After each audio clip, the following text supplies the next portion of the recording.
मैं सारे मीडिया के दोस्तों का शुक्रिया अदा करता हूं जो आज आप कलील वक्त में यहाँ पे सब तशरीफ़ लाए हैं। बहुत सारी ऐसी बातें थी जो मैं चाहता था कि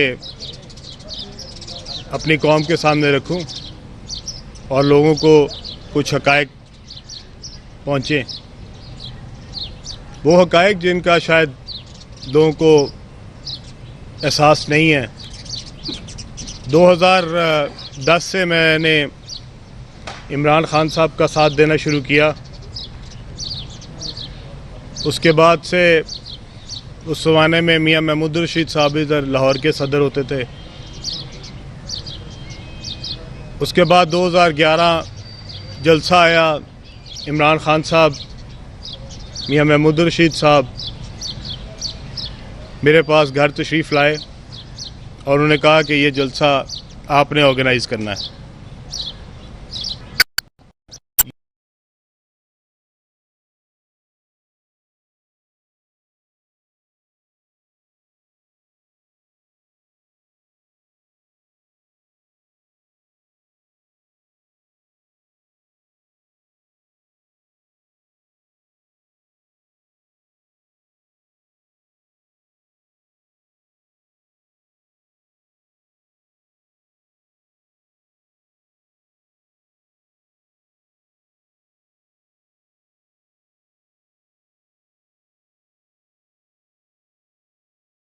के साथ मिलके उनको उठाया। जंगीर खान तरीन ने इसमें हमारी बहुत मदद की, मेरे ज़ाती दोस्तों ने बहुत मदद की। मियां खालिद महमूद साहब बैठे हैं। जब डॉक्टर यास्मीन राशिद साहिबा का इलेक्शन आया तो उसमें हमने जब फंड रेजिंग की तो जंगीर खान तरीन ने, मैंने, मियां खालिद महमूद साहब ने भी उसमें अपना हिस्सा डाला। अलगर्ज हमने 2018 तक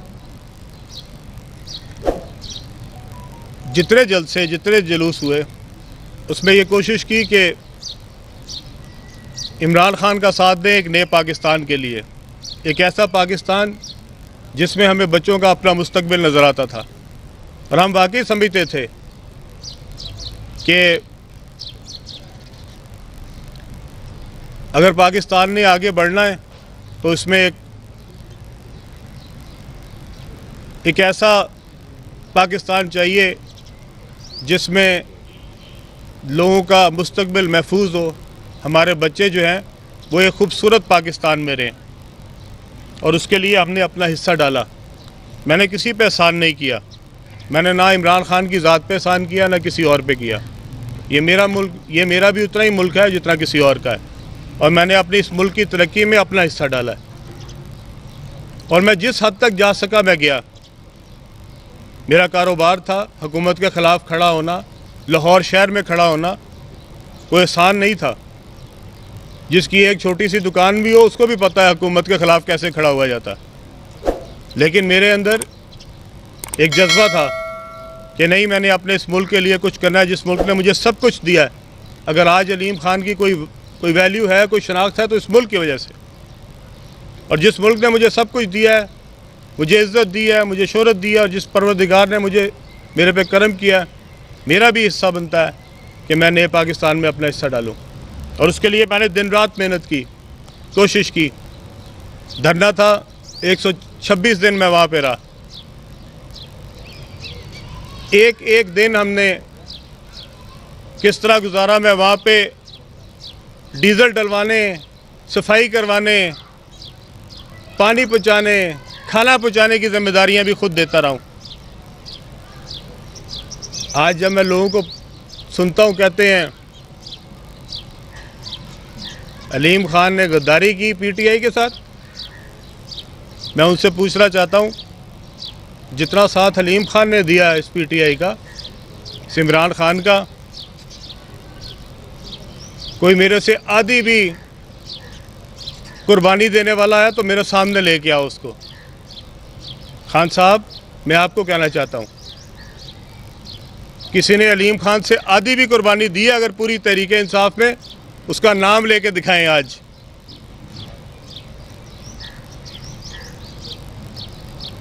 2018 में मैंने एमपी और एमएनए सीट पे इलेक्शन लड़ा। एमपीए सीट पे मैं एमपीए बन गया, एमएनए सीट पे मैं हार गया। ये 25 जुलाई 2018 की बात कर रहा हूँ। 25 जुलाई के बाद 26 जुलाई को रिज़ल्ट निकला। 28 जुलाई को मुझे नैब से पहला नोटिस मौसूल हो गया। 31 जुलाई को मुझे दूसरा नोटिस आ गया।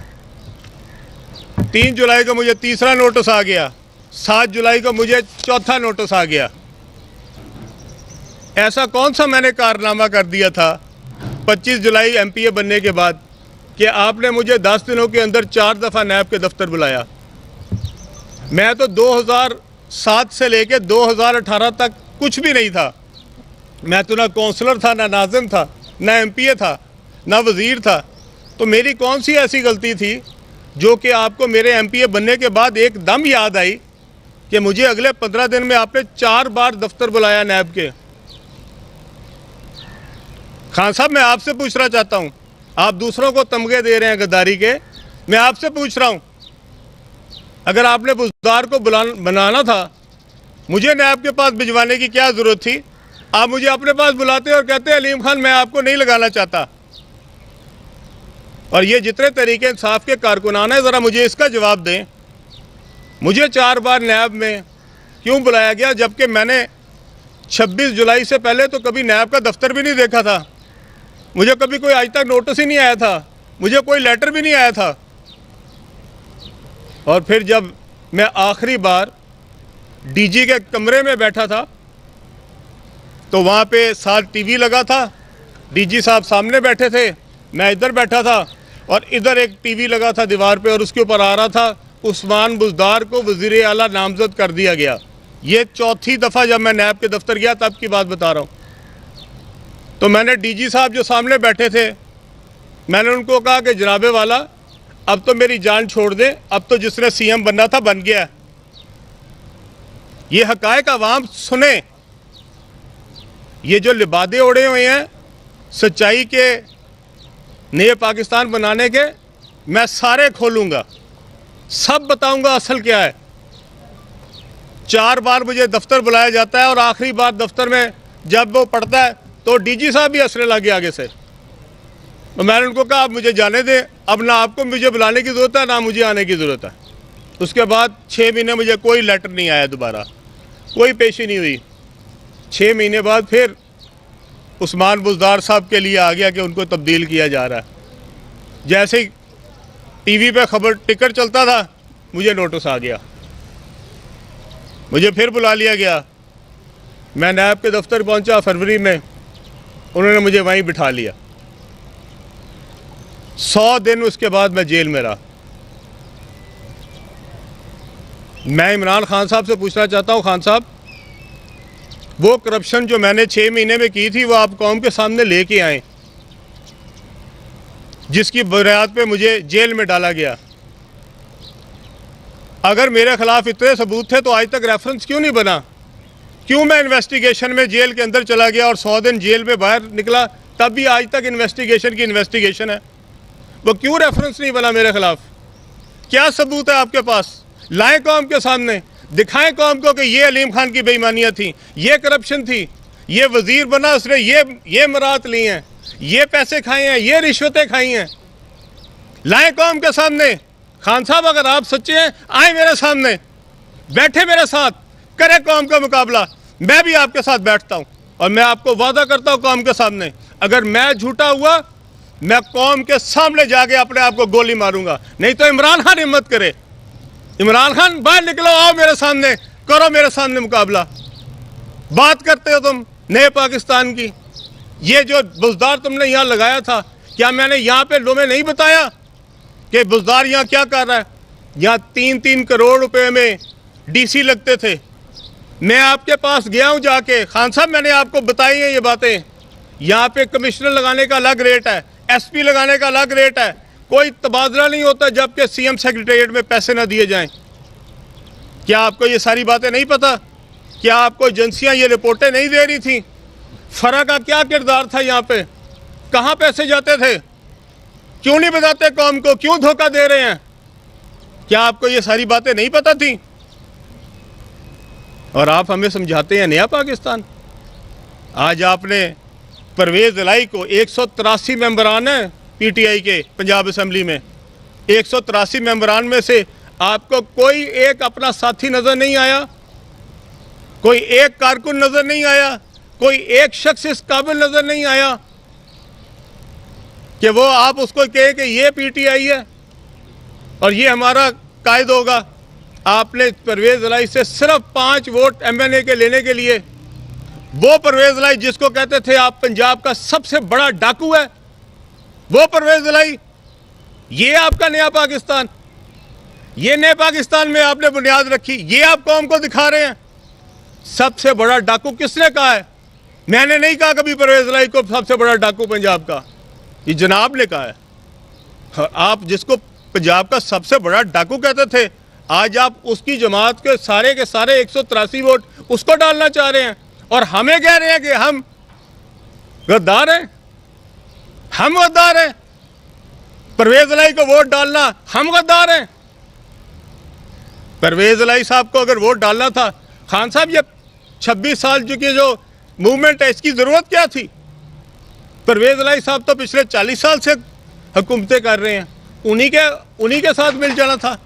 आखिर में अगर परवेज़ इलाही के 5 वोटों के लिए सब किया, और उसमें से मैं सलाम पेश करता चौधरी शुजात हुसैन को, उसका बेटा जो एक मुहब्बे वतन बाप का और एक सच्चे बाप का बेटा है, उसने जाके अपोजिशन के साथ खड़ा हुआ, उसको भी कहे गद्दार, कौन ना गद्दार चीमे को भी। हम तो गद्दार बन गए, तो आपको जिसने वोट नहीं डाला, के चीमे ने पैसे ले लिए, के सालिक ने पैसे ले लिए, हिम्मत करो को।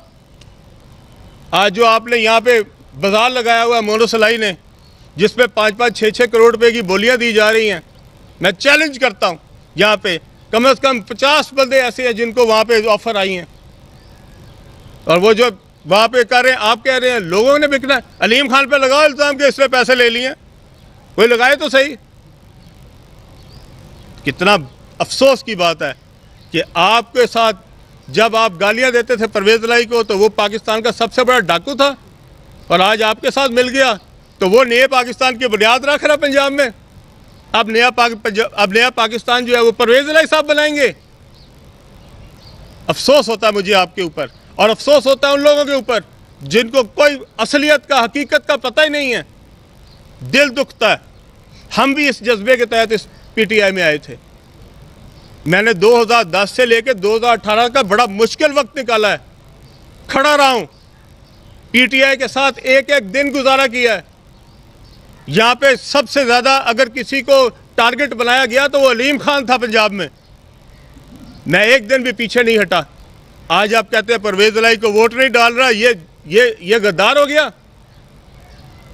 ये परवेज़ इलाही के मैंने आपको मिन्नतें करके कहा था कि परवेज़ इलाही के साथ वहाँ पे सीट एडजस्टमेंट कर दें अगर पीटीआई ने वहाँ पे गुजरात में सीटें जीतनी। मैं था जिसने कहा था आप सीट एडजस्टमेंट करें।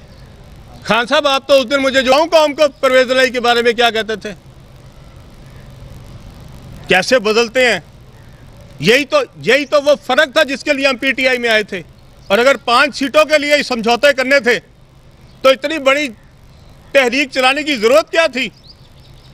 5 सीटें थी उनके पास, उसमें से भी 2 लोग आपको वोट नहीं डाल रहे, तो 3 वोटों के लिए आपने ये सब कुछ किया। आज आपके पास अक्सरियत नहीं, आप कहते हैं इंटरनेशनल साजिश हो गई। आज आप मेरी तस्वीर लगा कहते हैं ये अमेरिकन एम्बेसडर को मिल रहा है। खान साहब, मैं अमेरिकन एम्बेसडर को आपके घर मिला था आपके साथ, तो क्या कहूँ, आज आप भी गद्दार थे, अमेरिकन एम्बेसडर को मिले। और मैं तो कोरिया के सफ़ीर को भी मिलता हूँ, मैं तो ऑस्ट्रेलियन सफ़ीर को भी मिला हूँ, मैं तो जो सऊदी सफ़ीर है उसको भी मिलता हूँ, मैं यूएई के सफ़ीर को भी मिलता हूँ। तो क्या ये गद्दार है सारे? और जब आप मिलते हैं, जब आप अपोजिशन में थे, क्या आप अमेरिकन एम्बेसडर को नहीं मिलते थे? क्या आप यूएस एम्बेसडर को नहीं मिलते थे?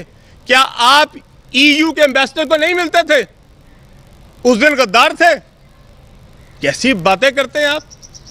वो यहाँ पे एक आके एमपीए को मिलता है, आप कहते हैं उसकी तस्वीर लगा दी। ये एक एमपीए अब पूरी हुकूमत गिराएगा। अब वो कल किसी काउंसलर को मिल जाए, आप उसको भी गद्दार बना दें। कि वो काउंसलर जो है अमेरिका के साथ मिल गया, तो खुदा का ही खौफ कर लें। हमें आज तक जितने एम्बेसडर मिले हैं हम उनको अब गद्दार कहना शुरू कर रहे हैं। इस मुल्क के ऊपर रहम करें।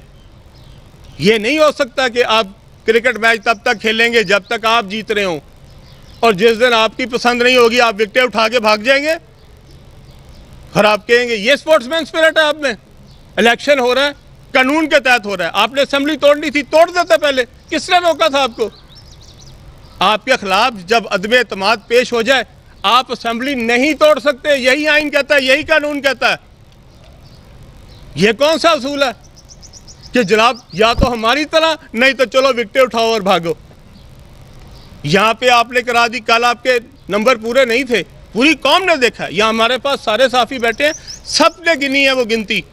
वो 199 बंदे जो अंदर बैठे हुए थे, वो 199 आपके मुखालिफ है। आपको तो 186 हमें सारे वोट चाहिए, आपके खिलाफ वोट डाल रहे हैं। और मैं पूरी कौम के सामने वादा कर रहा हूं, जिस दिन मैं वोट डालूंगा उसके 2 मिनट के अंदर अंदर अपना साथ इस्तीफा दूंगा। मुझे कोई परवाह नहीं किसी एमपीए सीट की, मुझे कोई परवाह नहीं। मैं सीनियर वजीर से हटाऊं, कितने लोग हैं जो खुद वजारत से हट के जाते हैं, हट के दिखाया है। अगर मेरा असूल है, आज मेरे पास एक एक मैसेज पड़ा खान साहब आपका, जो आपको मैंने उस्मान बुज़दार के बारे में लिखा है, और आपने मुझे जो उसके जवाब दिए सारी कौम के सामने मैं लेके आऊंगा। एक एक करप्शन मैंने बताई हुई है आपको, एक एक बात बताई हुई है। ये मैसेजेस इसमें महफूज हैं, पूरी कौम के सामने आएंगे। शीशे के घरों में बैठ के मत किसी को पत्थर मारो। जितना अलीम खान आपको जानता है कोई नहीं जानता, जितनी मुझे आपके बारे में मालूमात है किसी को नहीं है। चुप हूं कि जब किसी के साथ चलो तो थोड़ी लिहाज होती है, थोड़ी शर्म होती है, शर्म आती है। आपको तो कोई शर्म ही नहीं आई कि आपने अपने इतने मुखलिस साथी को पकड़ के जेल में डाल दिया। ये आपकी नया पाकिस्तान की बुनियाद। जहांगीर तरीन की बेटियों के खिलाफ आपने पर्चे करा दिए। वो जहांगीर तरीन जो आपके लिए दिन रात मेहनत करता था। कोई मुरव्वत है दुनिया में कोई चीज, कोई शर्म है दुनिया में चीज?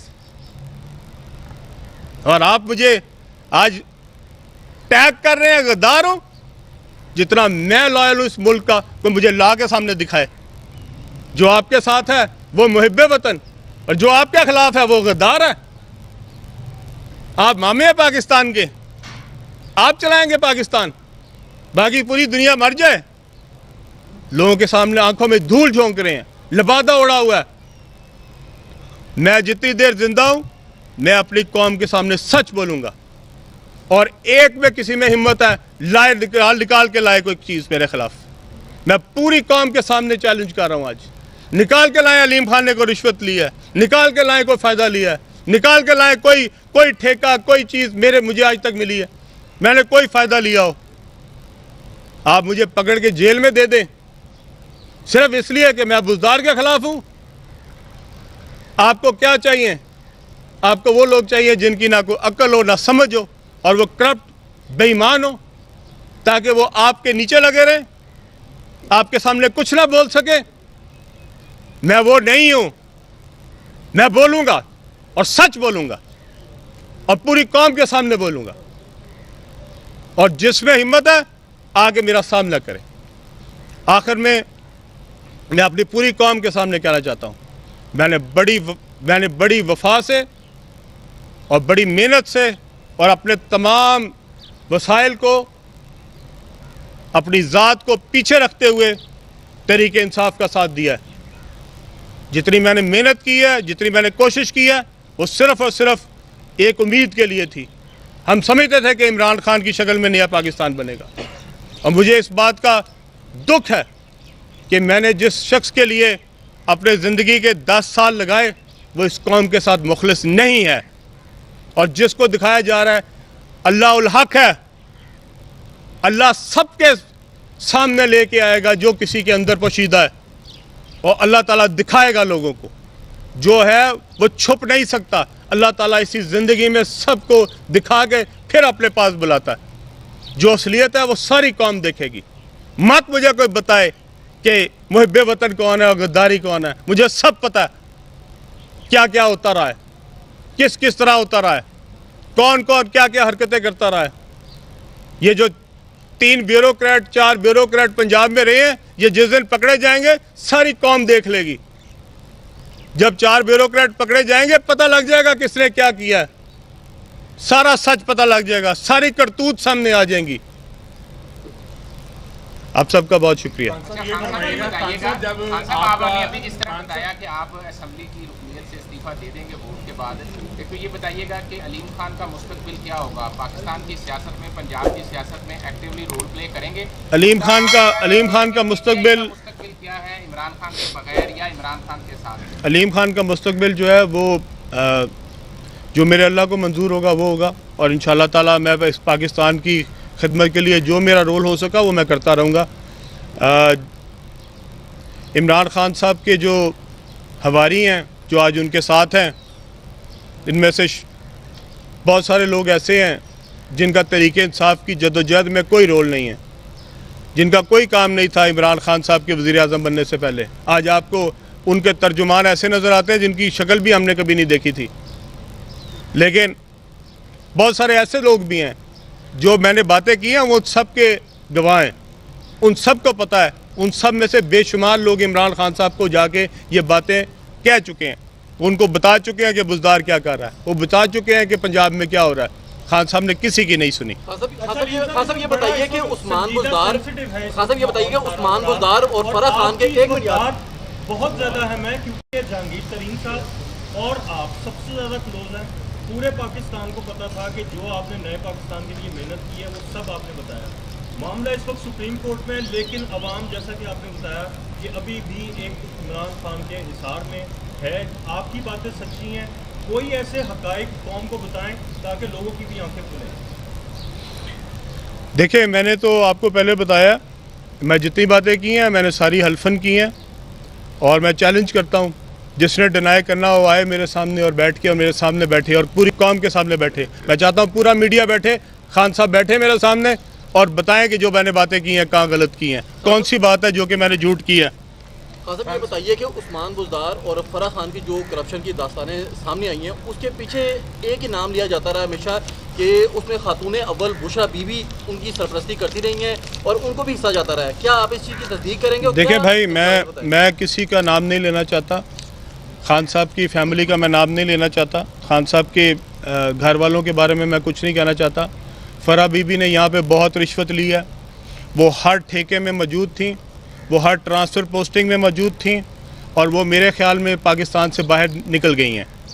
और आज से 2 दिन पहले मुझे पता लगा है अभी सोर्सेज से कि वो पाकिस्तान छोड़ चुकी हैं, वो भाग चुकी हैं, उनके हस्बैंड भी भाग चुके हैं। इसका मतलब है कि वो जितनी भी चीज़ें थी यहाँ से समेट के जा चुकी हैं। वो किसको पहुँचाती रही हैं, इसमें से कितना माल जाता रहा है, ये आइंदा जब इन्वेस्टिगेशनें होगी सब पता लग जाएगा। वो ब्यूरोक्रेट सारे यहीं पे हैं और सारे मौजूद हैं, और जितने पैसे लेते रहे हैं वो सारे के सारे जो हैं वो अवाम के सामने आ जाएंगे। सब पता लग जाएगा जिस दिन इन्वेस्टिगेशन होगी, और इंशाल्लाह ताला कौम जो है वो असली चेहरा देख लेगी। पीटीआई ये सवाल कर रही है कि अलीम खान ने 8 साल डटकर नून लीग की मुखालफत की, खान साहब के साथ कदम से कदम मिलाकर खड़े हुए।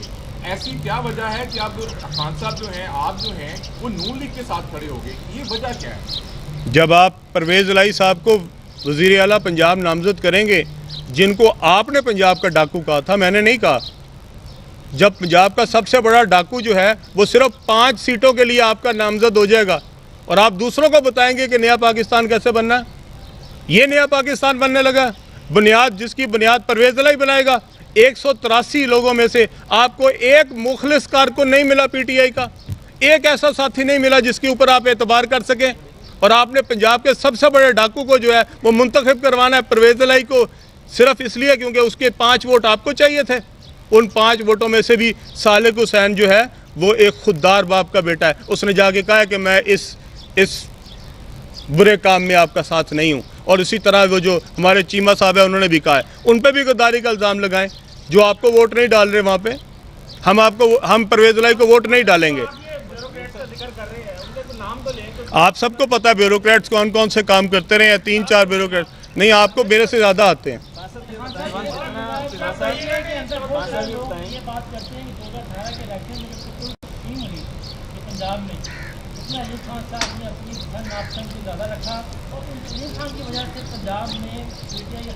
जी हाँ, ये भी खान साहब ने मुझे कहा कि तुम्हारी पसंद नापसंद की वजह से हम सेंट्रल पंजाब में हारे। तो मैंने उनसे पूछा कि खान साहब, लाहौर में हमाद अज़हर साहब जीत गए, वो मेरी वजह से जीत गए। उसके साथ वाला MNA हार गया, वो मेरी वजह से हार गया। और जो जीतता गया वो आपकी वजह से जीतता गया, जो हारता गया वो मेरी वजह से हारता गया। एक MP जीत गया, वो आपकी वजह से जीत गया। जो साथ वाला MP हार गया, वो मेरी वजह से हार गया। तो खुदा का खौफ करें। मैंने सबसे बेस्ट कैंडिडेट्स पुट किए गुजरांवाला में, हम सारी सीटें गुजरांवाला में हार गए। क्या वो मेरी पॉपुलैरिटी के वोट ले रहे थे? वो खान साहब आपकी पॉपुलैरिटी के वोट ले रहे थे। अगर किसी जगह आप ज़्यादा पॉपुलर थे तो वो हमारा कैंडिडेट जीत गया, अगर किसी जगह आप पॉपुलर कम थे तो हमारा कैंडिडेट हार गया। इसमें मेरा क्या कसूर है? लाहौर में अगर ज़हीर अब्बास साहब हार गए और उनके चचा जो खोखर साहब हैं वो जीत गए, तो अब ज़हीर अब्बास मेरी वजह से हार गया और चचा जान आपकी वजह से जीत गए। ये को इंसाफ तो करें। अच्छा खान साहब, ये बता दें, आपने कभी जो ये थी जो आपको काटनी पड़ी है, क्या कभी बात इंसाफ आपने कंप्लीट लाई? और दूसरा ये बता दें, आइंदा इंतखाब जो आप उन्हीं के टिकट से लड़ेंगे या वो अपनी पार्टी बनाएंगे? तो देखिए, मैं अभी ये नहीं कुछ कह सकता कि मेरा अगले का सियासी लाएमल क्या होगा लेकिन इमरान खान साहब को सिर्फ मैंने ये बातें नहीं की बुज़दार के बारे में, हमारी जितनी पार्टी की क़यादत, सीनियर क़यादत है, और वो सारे इस बात के ऊपर हलफ देंगे अगर आप उनसे सवाल करेंगे कि ये सारी बातें इमरान खान साहब से सब ने की हैं, इंडिविजुअली भी की हैं, अलग अलग भी की हैं। लेकिन इमरान खान साहब पे बुज़दार की मोहब्बत इतनी थी कि उन्होंने अपनी पार्टी का शराजा बिखेर दिया, पार्टी की इमेज का बेड़ा गर्क कर दिया, यहाँ पे लूट सेल लगवा ली, लेकिन उन्होंने बुज़दार को नहीं हटाया। अच्छा खान साहब, ये फरमाइएगा, एक मिनट एक मिनट जितने लोग थे, चाहे वो जहांगीर तरीन था, अलीम खान था, चौधरी सरवर था, सारे कोर कमेटी के लोग आज बाहर हैं, बड़े बाबांगे दोहल इमरान खान की मुखालफत कर रहे हैं। क्या वजह है? सियासी लोग नहीं है, सियासी सोच नहीं है, या ब्यूरोक्रेसी ज़्यादा हावी रही है वज़ीर आज़म? खान साहब ने मेरे ख्याल में हर हुक्मरान की तरह जब कोई शख्स हुक्मरान बन जाता है तो उसको जो पुराने दोस्त होते हैं वो बुरे लगने लग जाते हैं, क्योंकि वो उससे सच्ची बातें कर रहे होते हैं। हम तो इमरान खान साहब के साथ उसी तरह थे जिस तरह 2010 में थे, उसी तरह हम 2018 में थे। पर जो 2018 में आए थे उनके लिए इमरान खान एक वज़ीर आज़म था, हमारे लिए इमरान खान हमारा लीडर था, और हम उससे सिर्फ वही बातें करते थे जो इस मुल्क के लिए बेहतर थी और हमारी पार्टी के लिए बेहतर थी। लेकिन जब आप हुक्मरान बनते हैं तो फिर आपके इर्द गिर्द इतने खुशामदी आ जाते हैं कि आपको जो मुखलिस लोग होते हैं वो फिर पसंद नहीं आते, क्योंकि उनकी बातें जो हैं उसमें खुशामद नहीं होती। जो असम्बलियाँ तोड़ी हैं खान साहब ने, ज़ाहिर है इलीगल एक्ट किया, क्या आप समझते हैं कि आर्टिकल 6 के तहत उनका ट्रायल होना चाहिए? जी, ये तो